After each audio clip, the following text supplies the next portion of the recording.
Welcome, everyone. My name is Coach David, and I am here with College Admission Secrets and Ivy League Admission Secrets to bring you another training today. Okay, so today, June 27th, it is 6 p.m.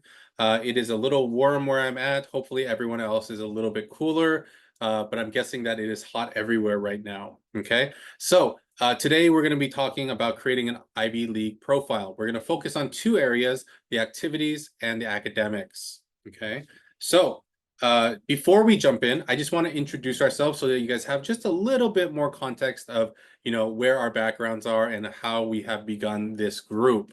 Okay, so my name is Coach David, right? I went to the Claremont Consortium, the Claremont Colleges down in Southern California.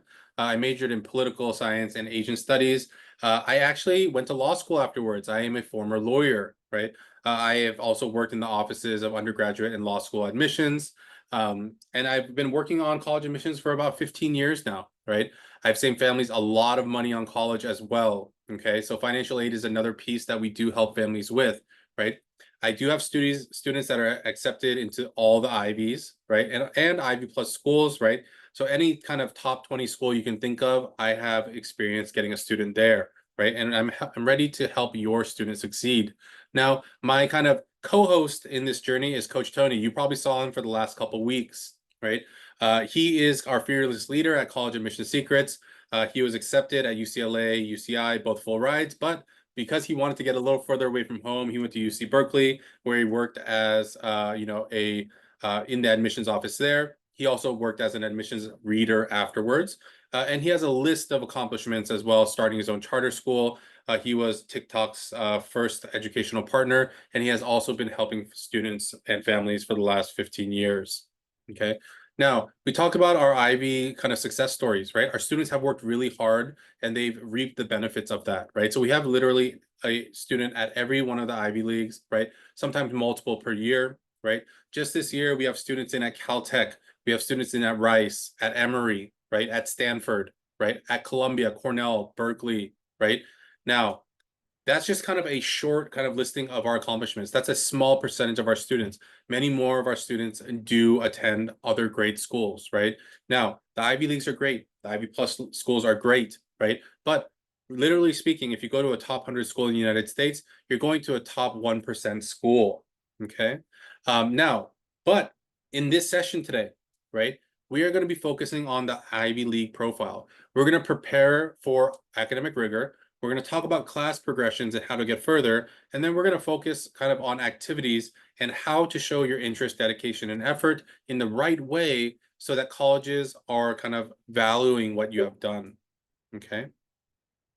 So first off, let's talk about rigor, right? And again, how do we define it? Okay. So I want to kind of define it first so that families have a better idea of what it means, right? So very simply, it means creating an environment where the student is able to succeed in the most difficult classes available at their high school. Yes, I do understand. Each school has their own system. They might be AP, they might only have honors classes, they might be IB, there might be an early college program, right? Dual enrollment. So every school is a little bit different, right? But it is about getting as many of those kind of higher level classes as possible, right? The one thing I will say about this is this. A lot of families come to us and say, you know what, my school doesn't allow this. I can't really do anything, right? That's actually never the case. I've never found a school where I cannot find a workaround, right? So do not feel restricted by what your school allows. There's always a way to go further. There's always a loophole. Remember, I am a lawyer previously, right? So I'm good about finding those loopholes, okay? Now, what I wanted to do was kind of give you an example of a course schedule and then talk about what students can do to one up that level. Okay. Now, I'm not saying that this is the perfect schedule for every single student. These are just examples of what our students have done in the past. Okay. And I always tell students and parents this very important message. Okay. It's about kind of what your student can handle. Okay. Some students have a higher threshold for pain, a lower threshold for pain, but we always want to make sure our students are happy physically and mentally. Okay, so let's first go off into like a general class schedule, right? Now, in ninth grade, we have geometry, English 9, biology, PE, health and world geo, foreign language, right? It seems like a very normal ninth grade schedule, right? 10th grade, we have algebra 2, right? English 10, chemistry, world history, and a foreign language, right? 11th grade, maybe we have, pre-calc, right? English 11, US history, AP bio or AP chem or AP physics, right? Foreign language and maybe an elective. And then 12th grade, again, just following the normal progression, the natural progression, right? AP calc AB, English 12, government and economics, AP bio, AP chem, AP physics, or AP environmental science, and another elective, okay? This is just a kind of general schedule of what students could take 9th to 12th grade, right? If they kind of started at the basic classes and moved their way up. Now, for Ivy Leagues, right? The one thing that we always say is that it is not a normal student that ends up going to an Ivy League school. Okay. It is a student that is prepared. It is a student that is pushing ahead and challenging themselves every step of the way. Okay. So there's going to be a lot of parents that look at the kind of parents of students that look at the schedules I'm putting up there and they're going to say, no, that's impossible. Well, let me tell you the truth. It is possible. These students did it. Right. But, obviously they worked really hard, right? There was a lot of sleepless nights, right? But they kind of got to the schools that they wanted to. So for them, it was all worth it. Okay. So I'm going to kind of show you guys different schedules of different students, right? This is what it could look like. I'm not saying it needs to look like this. I'm saying that it could look like this. Okay. So this is for a student that is on a kind of like computer science or engineering track, right? Now you see in 9th grade that we have already pushed ahead in math. Okay. So not being in geometry, we're in algebra 2 trig. Okay. And then you'll see, okay, English 9, we're taking honors. Now, is the student an English major? No, but we're trying to take the hardest classes possible, right? Biology, honors, right? Health, world geo, those are just normal classes, right? And then we have foreign language, right? Usually at the kind of first level, right? So 9th grade, it's like, okay, yeah, I've seen students that are kind of like this. That's okay, right? Then 10th grade comes, right? We're taking AP or honors pre-calc, right? We're in English 10 honors, chemistry honors, AP world history, foreign language 2. Again, your school might have an honors version, or maybe they don't, right? And then AP computer science principles, okay? Then in 11th grade, we see that the rigor, we're pushing again, right? Before, there were kind of like 2 honors classes. And then we had like 3 honors classes in an AP. And now we have 5 honors or 5 AP classes, right? We have AP Lang, AP US History, AP Physics 1. I don't know why AP Physics is there twice, right? But maybe it's AP Physics 2, Foreign Language, and CSA, okay? So there's more APs. And then 12th grade, right? AP Lit, AP Government and Econ, right? AP Physics C probably, right? AP Foreign Language. And possibly, depending on your school, a lot of schools do have a class after CSA, which is like data structures or like some kind of networking class, right? But it depends on your school, right?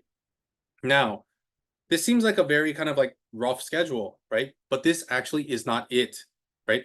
They actually went further, right? If you actually look in 11th and 12th grade, these students don't have a math class, okay? And the reason why they don't have a math class is because they stopped taking math at the high school, and instead in 11th and 12th grade, they took this progression of math classes, okay? They took calculus 1, they took calculus 2, calculus 3, which is multivariable calculus. They took linear algebra, differential equations, and discrete math. That is between kind of the summer after 10th grade all the way until spring of senior year. So instead of kind of going along the natural progression they could have, they actually took math way in excess of what was available at their high school. Okay. Now, the student also took additional classes at UC Scout, right? Now, a lot of people might have heard of UC Scout, they might not have, right? But UC Scout is an online high school that is WASC accredited, right? That's the Western Association of High Schools and Colleges, I believe, right? And this student took AP Chemistry and AP Physics C outside of school at UC Scout online in their own time, okay?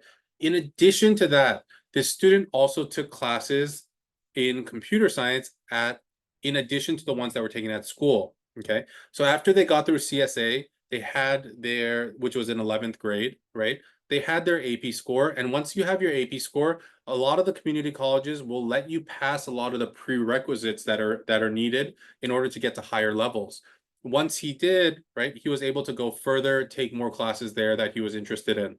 Okay, so in addition to his high school kind of coursework that he took, he had 6 extra math classes, right? Now he was basically 1, 2, 3, 4. He was 5 levels above what his school had. His school only had until Calc BC. That is the equivalent of Calc 2. He took Calc 3, linear algebra, differential equations, and discrete math. Oh, actually, it's 4.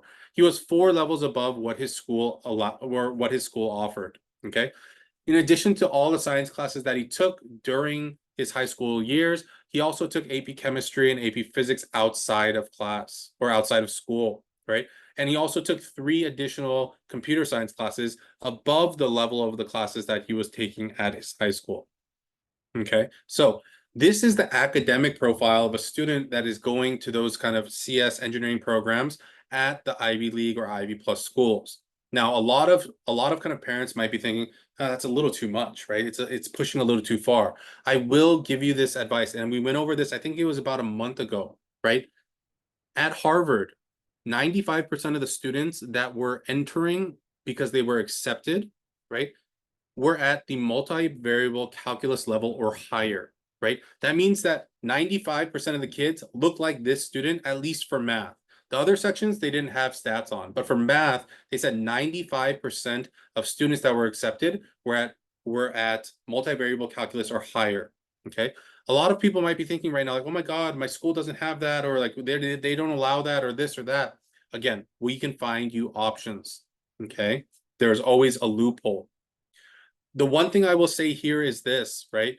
Doesn't matter what area you are pushing for, math has become one of those areas where everyone is pushing. It doesn't matter if you're a CS major. It doesn't matter if you're a biology major. It doesn't matter if you're a history major. Everyone is trying to one up in math because that is the one area where schools have been kind of like a little bit more lax on letting students go further. Okay, so that's why they've been pushing further there. Okay, now let's look at a student from the STEM or kind of business majors. Okay, this student again was already one-upped in math. Okay, they did algebra 2 trig, they did English 9 honors, biology honors, PE, so on and so forth. Right, 10th grade, they were in pre-calc, English 10 honors, chemistry honors, AP world history. Right, and then they were also in their school's business pathway.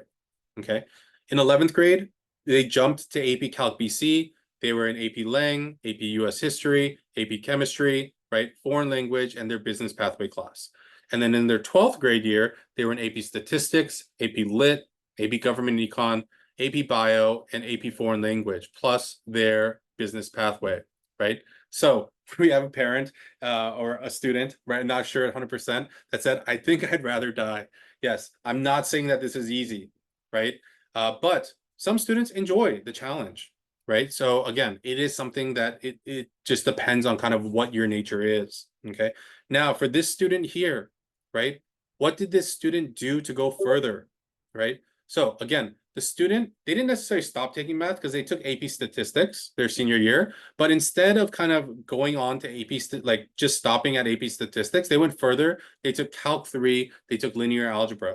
The one kind of trend that I'm telling you about here in math for those STEM areas, for business, is that students are going a little bit further in math, right? So that's one area, right? For science, the student took an additional class outside of school. They took AP physics, right? They took biology honors, chemistry honors, AP chem, and then AP bio. They did physics outside, right? Now, in addition to that, this student took business classes at the community college, right? Because again, their school had some business classes, but they weren't really focused on general areas. And so they were very specific on marketing, or they were very specific on entrepreneurship.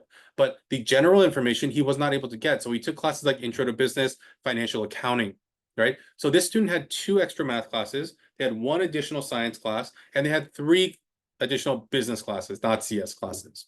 Okay. So that's what they did to get further. Okay. Now, I want to pause here, right? And we're going to have a quick word from our sponsor, right? And the reason why I want to take a quick pause here is because this is a lot of information. I might have scared some people, right? And so I want to talk about something that's a little bit more, like a little more fun, right? And so I do want to introduce our college application intensive. Okay, if your student is a class of 2025 graduate and they don't have a plan of how they're going to get through all of their essays, let me just tell you what they are looking forward to. Okay, if you're a California student, you're most likely applying to the UCs. You're most likely going to be applying to some private schools as well, right? Now, the UCs, there is one, or for the UCs, there are 4 essays that you need to write. They're called PIQs, personal insight questions. Okay, for the Common App, there is one main essay that you need to write that will go to all the colleges, and then each individual college will have additional essays that need to be written. Now, on average, our students are applying anywhere to between to the UCs and then to anywhere between 10 and 15 private schools, right? Now, on average, I'd probably say that there's about 2 essays per school, okay? But there are some schools that have 5 essays or 8 essays, but on average, there's about 2, okay? So if we average that out, that means that you have anywhere between 25 to, on the high end, about 40, right, essays that need to be written over the course of the summer and the fall. Okay, if your student is someone that is a little bit of a procrastinator, or they don't have a good set plan of how they're going to deal with this weekend event might be the exact thing for you. Okay, it is a 2-day event, 9 a.m. to 4 p.m. on Saturday and Sunday, right? And it will help your student complete their application. Okay, so if you are interested in this, please text weekend to 415-938-8721. Please take a quick screenshot here if you do need the information. It will also be at the end as well, but go ahead and make sure that you take a screenshot of this page. It is definitely something that you're going to want to keep. Reach out to us. We will provide some information. We don't have that many spots left, right? We have some spots in the Bay Area. We have some spots in Southern California, a couple here and there, right? The more popular locations have been booked out. We are sold out, but our team will be able to give you a little bit more information about what is still left. If you go ahead and text us weekend to 415-938-8721. Okay. Now, the next piece is financial aid, right? We also have a financial aid secrets group. If you're not part of that group, please join. We have our kind of trainings on Wednesday at 6 o'clock, right? But if you want to pay full price for college, don't sign up. Don't come to our trainings, right? If you think you make too much money, right? This is the thing I get all the time. Parents come and they ask questions like, I think I make too much money. I don't think you can help us. And then I do get the money, and then they're like, oh, I didn't realize. And I tell them, yeah, that's one of the first things I tell people. If you're thinking, I make too much money to get financial aid, you need to sign up for this call. Okay. I will have a link in the chat for both, college admission secrets, right? If you want to book a call with us, right? And talk to us about your situation and your student, right? I will also have the link for financial aid secrets as well. Okay. But back to kind of our regular programming here, we're going to move into activities. Okay. Now, I do see that there's like a question or two here, right? One of the things I have noticed, right, just really quickly, is that with the new Zoom, for some reason, I can't open the Q&A. So if you do have a question, you can put it in the chat, right? And then if you are a little more shy, you can make sure to just put the kind of setting on sending it to the host and panelist, and it'll just come straight to me, right? And then I will answer your question. But we do have a question here that is kind of in line with what we just talked about with the academics. So I will talk about it real quickly, right? And it says, what if a private school doesn't allow community college classes? Would you go find an online class and study on your own to show rigor? So here is what my thoughts about studying on your own. If you're not getting credit for it, right? Why are we spending all that time and effort on it, right? There are other ways to get credit for AP level classes. One of the ones I just talked about was UC Scout, right? Now, here's the good thing about UC Scout or BYU or Silicon Valley High School or PCHS or a number of other places. You actually need to get no one's approval to take it, right? Community college classes, to a certain extent, you do need to get the approval of your school if you're trying to use it to progress to the next level of something, right? But if you're going to a private school and the school doesn't allow you to take community college classes, I don't really know what that means, because it's not like they are subsidizing like at public schools, right? Now, for California public high school students, your school, if they allow you to take classes, and again, most of them do, right? Then the reason why they limit what you are allowed to take is because the school actually pays out of their funds for you to go to that community college and take a class, right? But if you go to a private school and they say, oh, you can't take community college classes, well, the first thing to do is look into the handbook, like the student handbook, to see if there are any restrictions to it. If there are restrictions to it, then we have to find a loophole. There's always a loophole. Okay. There's no way that they entirely stop you from taking classes. They might say, right, and this is what I've heard a lot, they might say, I'm not going to put it on your high school transcript. Well, we don't care, right? A lot of people misunderstand where like the grade needs to be, right? Now, for college classes, right, we can send a college transcript to whatever colleges we're applying to later. It doesn't need to be on your high school transcript. Same thing for UC Scout classes. It doesn't need to be on your high school transcript. The only time a class needs to be on your high school transcript is when you are using it to move on to the next level of something. So I'll give you a very simple example. Let's say that you took Spanish 1, but you wanted to move quicker in Spanish 1, and so you took UC Scout Spanish 2, right? Now, in order to move to Spanish 3 at your high school, your school would have to accept that grade and then push you to Spanish 3, okay? But let's say it's like a class like AP Bio or AP Chem or AP Physics or whatever kind of terminal class that there is, right? That, well, you're not trying to progress to anything else, so you can take it anywhere you want, okay? So we had a question here that says, is there an example schedule for kind of pre-med track? So, oh man, okay. So I'm going to talk about pre-med, right? But I don't think pre-med is the correct term, okay? Pre-med is a term that has been used for a long time, right? And people understand it as like, oh, pre-med, there's someone that wants to go to health professional school, right? Now, the reason why I think they came up with the term pre-med was that before, a long time ago, there were traditional majors that students would do in order to go to medical school. And those are biochemistry, and chemistry. Those are the three majors that were traditionally headed off to medical school. But as everyone knows, or hopefully everyone knows, there's actually no major restriction on what you need to study in order to go to medical school. The only thing that you need to complete in order to go to medical school is all the prerequisite classes. Now, if you are in a biochemistry, or chemistry major, does it make it easier to finish your required coursework during the course of getting your degree? Yes, of course. But you could also be a history major or an English major or a psychology major or a sociology major or an engineering major and still go to medical school. Okay, so pre-med, I think they should come up with a different name for it, but pre-med literally means people that are in the future thinking of going to medical school.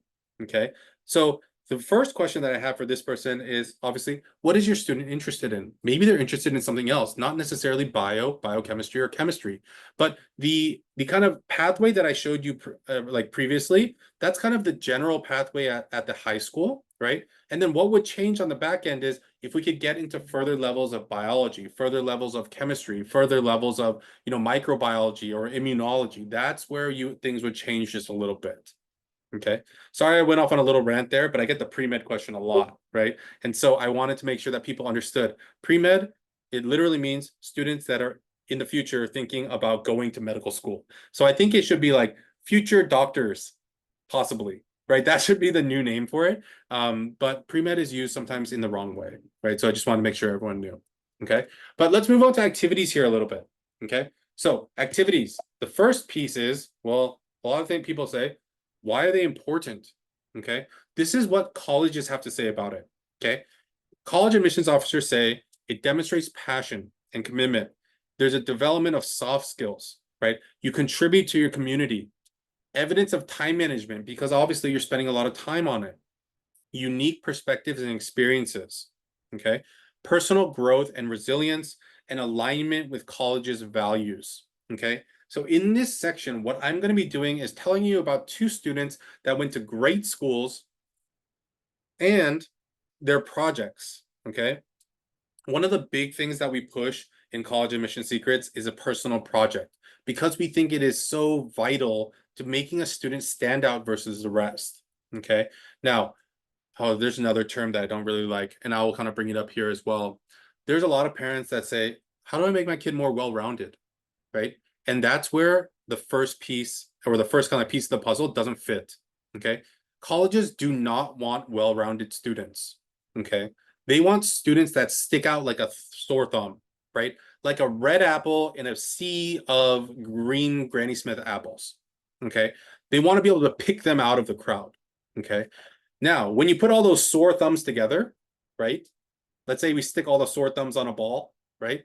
Then the whole campus community is a well-rounded community, but each individual student has their own quirks, has their own passions, right? So well-rounded is not a term that colleges like, right? Because literally what well-rounded means is jack of all trades, master of none.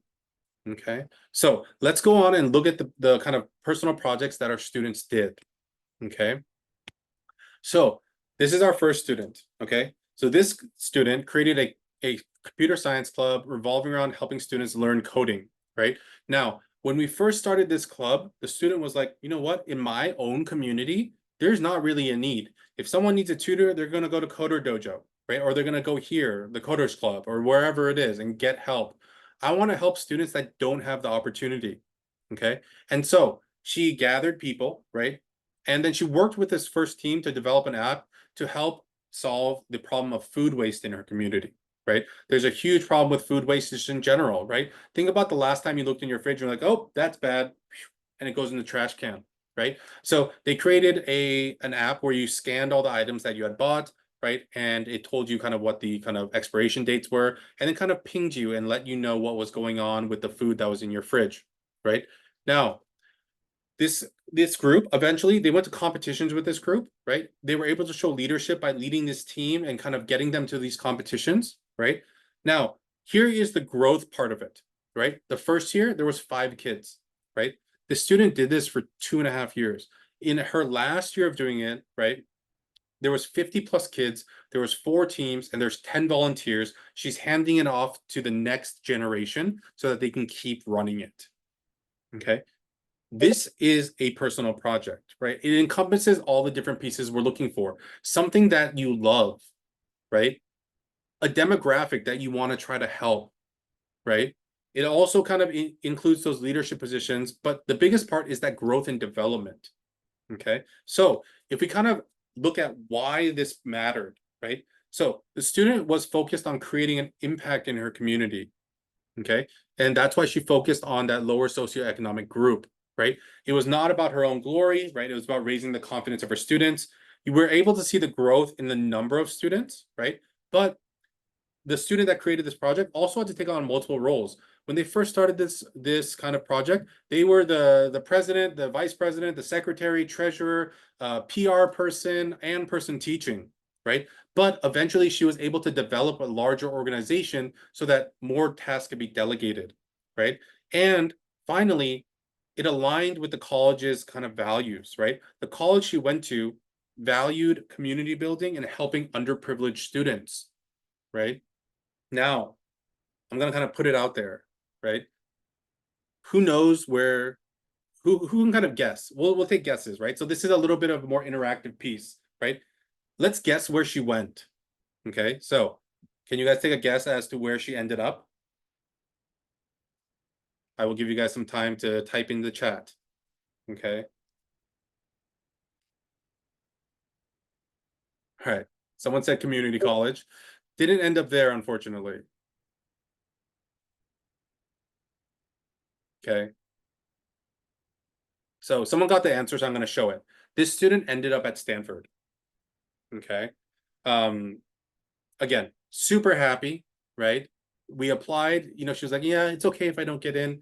And then kind of on Ivy Day, she opened her letter. She reached out to us, right? She said, oh my God, right? And so, obviously this is where they ended up.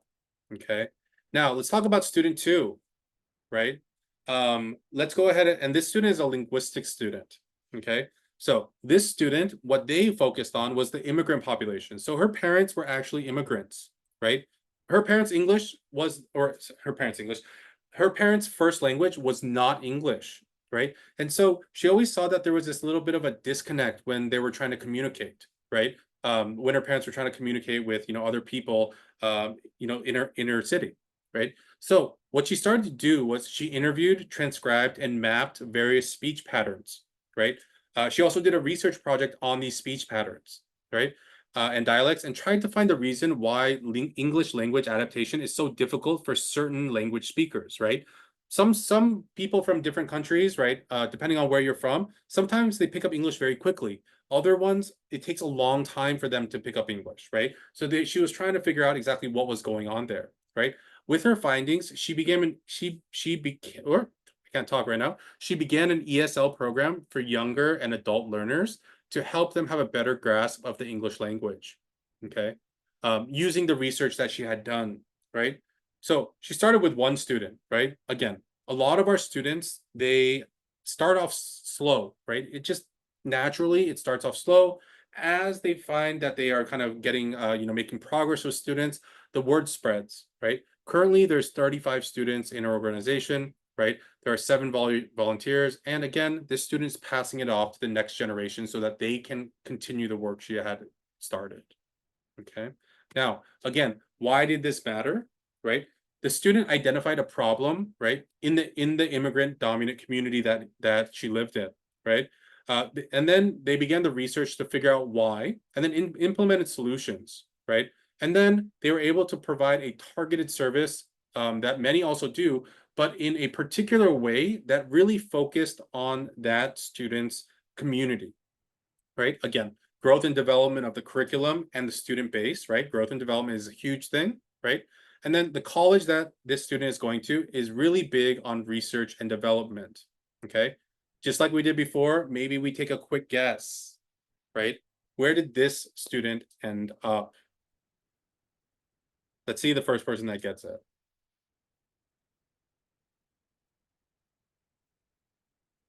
Anybody guesses?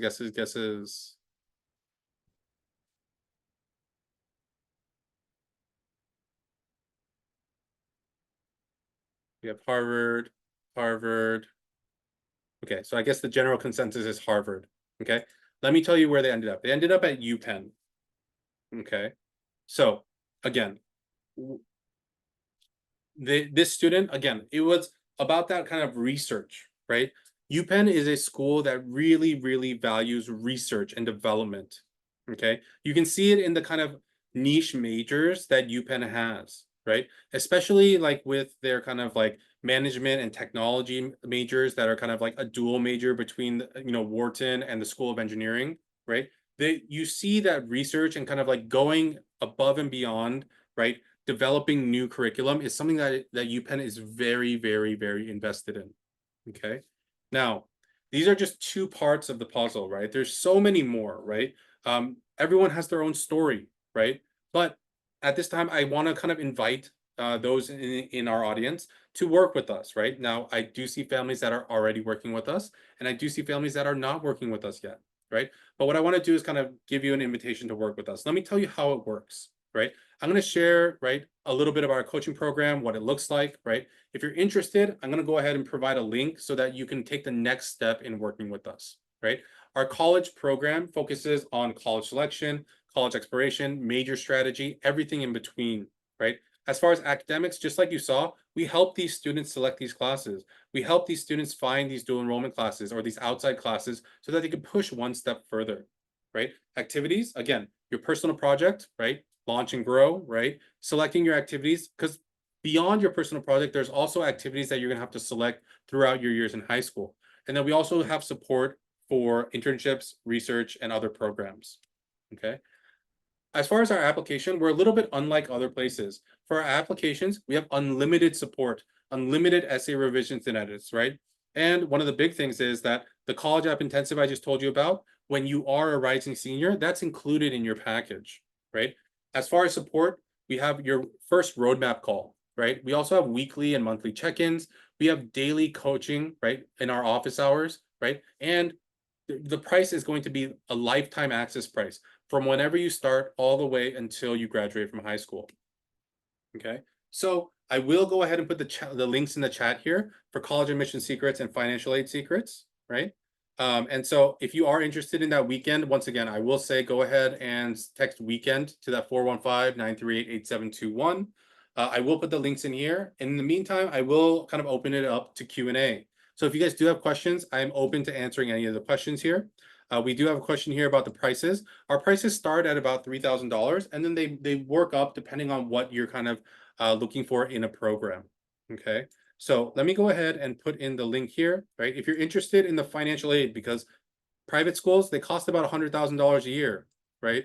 Uh, this is the link for the financial aid call, right? And if you want to set up an assessment with our team so that we can kind of tell you a little bit more about kind of suggestions for your student, right? During that assessment call, you can't buy anything, right? There's nothing that you can do. You put your credit cards away, okay?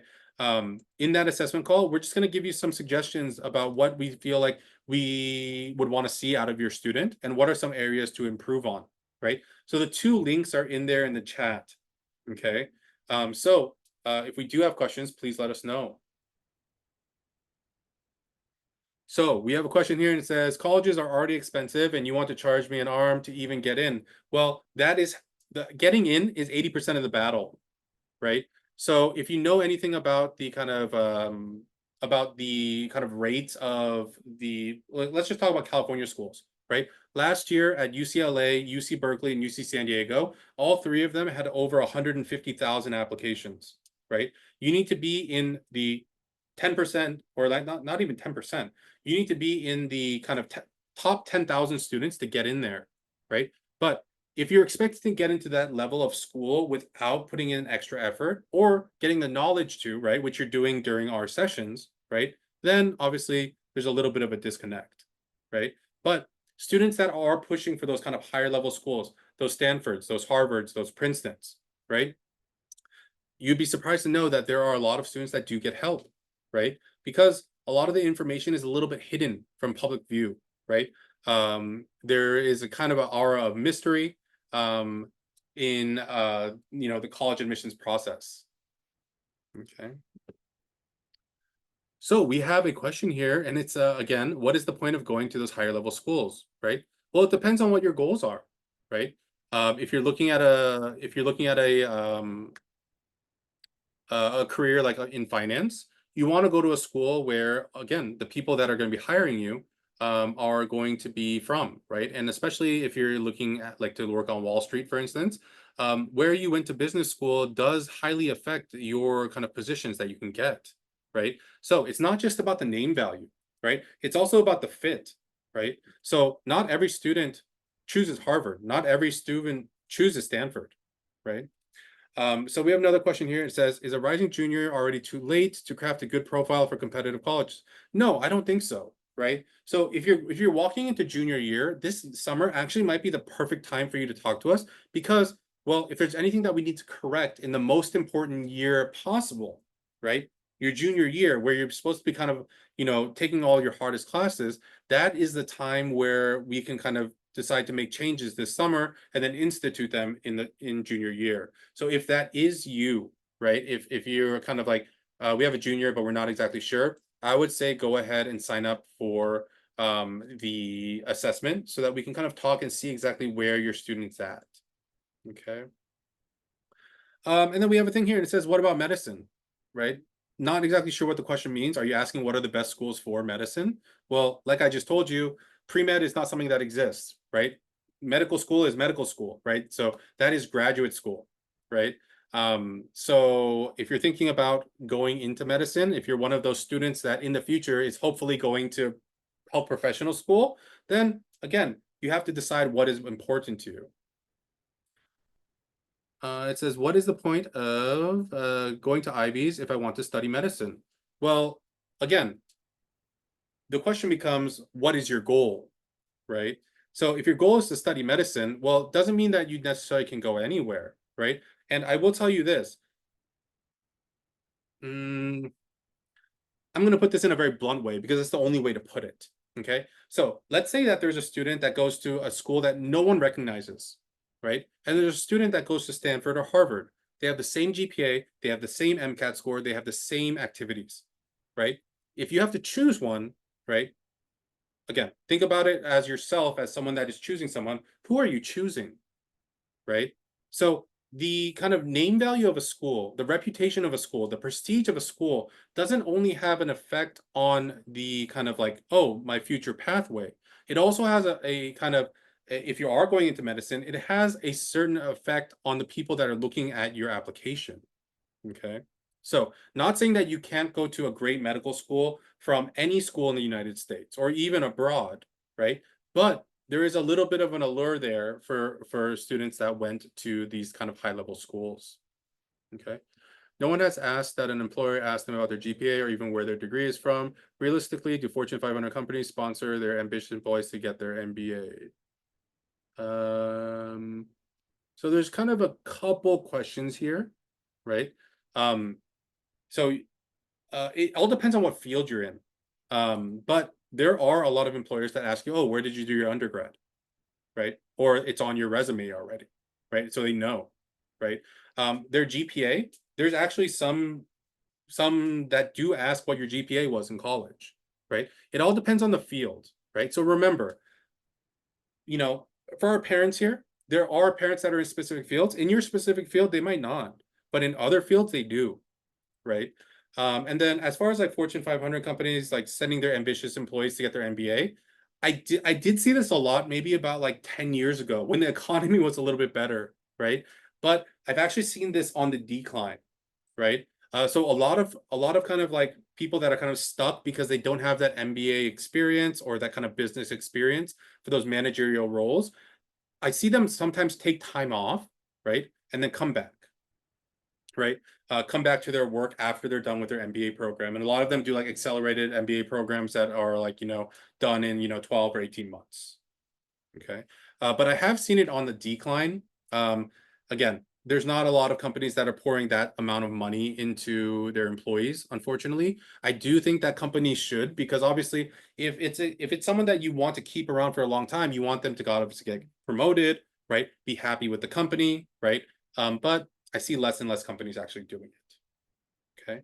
And again, it says, does it matter to go to an Ivy for CS? Again, I do kind of really do believe this, but until your experience and until your kind of like skills are your calling card, right? One of the things that you have to remember is that, well, people don't know anything about you. You might be the best coder in the world, but they're not going to know it, right?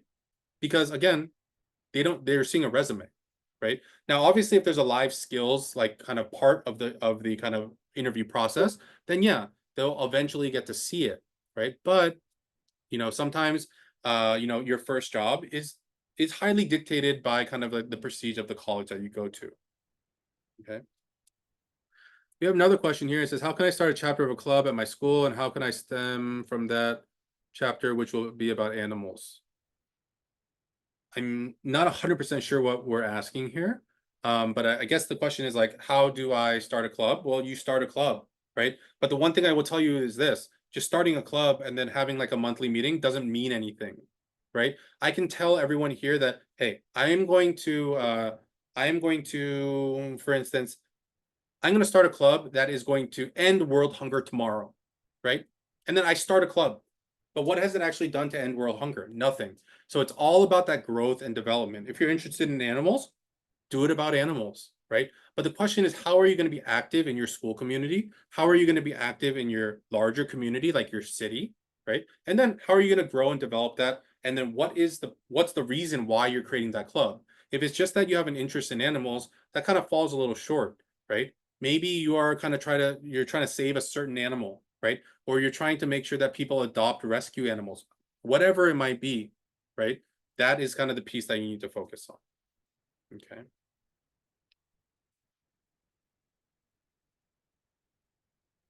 All right. And so you said, how can I grow it? Well, we have to figure out what the reasons are behind it, right? So again, the biggest question that we ask our students during this whole process of working with us is why, right?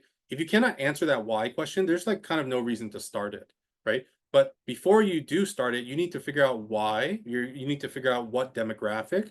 You need to figure out, the reason why you're doing it. And then again, what you are going to do to change that community you have decided on. Okay. We have another question here. It says, why do certain highly selective universities conduct an interview? Does that mean admissions officers are on the fence? No. So there are certain schools that will do interviews by availability. There's also, I believe like UPenn. UPenn tries to do literally everyone that applies. Okay. Now, it's very difficult because the people that are doing those interviews, most of the time are alumni interviewers. Now, if you actually think about why they're doing this, they're actually trying to get the green light from a for instance, like UPenn alum to be like, yeah, this kid ready for our school, right? Would be a great addition to our school. That's what they want to see, right? So that's why in these interviews, I always tell students, it's not about how much knowledge you have about a certain subject area because your interviewer might be a totally different major. What is important is that at the end of the interview, the person on the other side of the table, they should have a feeling of, yeah, oh, you know what? That student, like, great kid, right? Would love to meet them for coffee again. That's what you want to get out of the interview.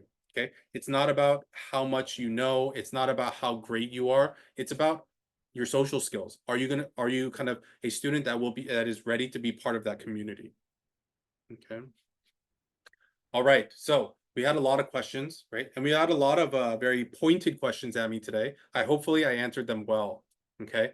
I do have to run to my next one. Let's see. We have one last question. Will be seen differently if I shadow a physician in Honduras if I want to go to med school in the United States? No, not at all. It doesn't matter where you shadow, right? A kind of a physician in Honduras. Well, the question is, why did you spend all that money and go to Honduras, right? When there's literally 7 different hospitals right around your house, right? So it's all about using your time, effort, everything, all your resources efficiently, right? So we will see you back here again next week at 6 o'clock, right? If you guys do have any additional questions, you can reach out to us on Facebook. If you're already one of our coaching families in our Discord, right, by email, whatever way, get in touch with us and then we'll do that. Okay. It says, because I'm going to visit family and the doctors are my cousins. Sure, you can shadow them, but if you shadow them for 2 days, you're going to see the same thing over and over for 2 days. So shadowing, it is important to a certain extent, but that's when you're going to medical school. Right now, you're not going to medical school. You're going to college. Okay. So for families that are thinking about going to medical school, you have to separate the two. Okay. First, we have to go to college. And then after that, you will go to medical school where this shadowing and those things will be more important. Okay. So hopefully I answered all the questions now. Again, we'll be back here at 6 o'clock next week. I'm pretty sure it's going to be Coach Tony coming back. If you guys do have additional questions, make sure to reach out and we will talk to you guys again soon. I will leave kind of the what is it? The chat open so that families can get the links. But if you guys do have additional things, reach out in whatever way possible. Okay. Discord, Facebook chat, Facebook comment, whatever that is, right? So all the links are in there. I'll be signing off now. I'll talk to you guys again soon. If you guys have additional questions, we are always happy to answer them, okay? All right, I'll talk to you guys again soon. Bye-bye.